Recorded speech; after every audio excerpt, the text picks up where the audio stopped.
Когато не обичате омлет като мен, може да си го направите под формата на мъфини. Ето как. В купа разбиваме 3 яйца, добавяме подправки, като сол и чубрица.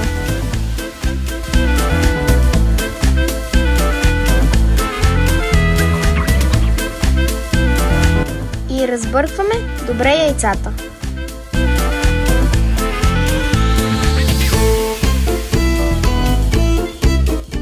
След това си нарязваме крем-верш на купчета.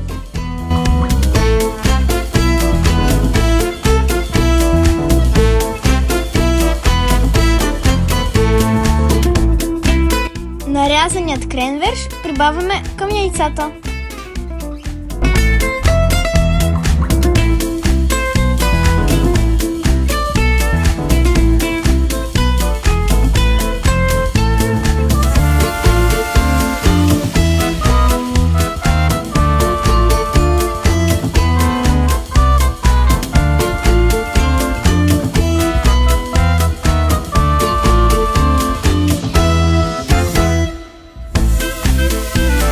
Слагаме и щипка сода, за да бъдат още по-бухнали нашите яйчени мъфини.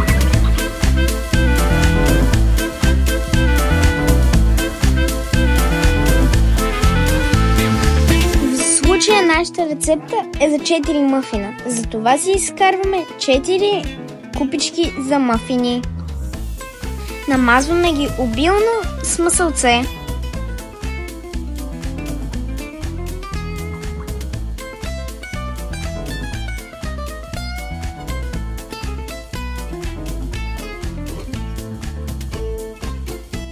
Разпределяме си сместа равномерно в купичките.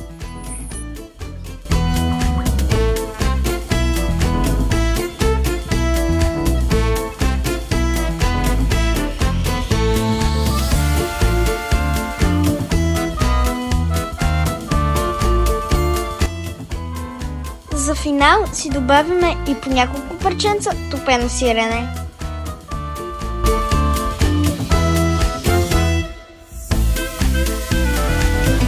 Печем ги на 200 градуса за 30 минути. И ето го финалния резултат. Изглежда много вкусно, нали?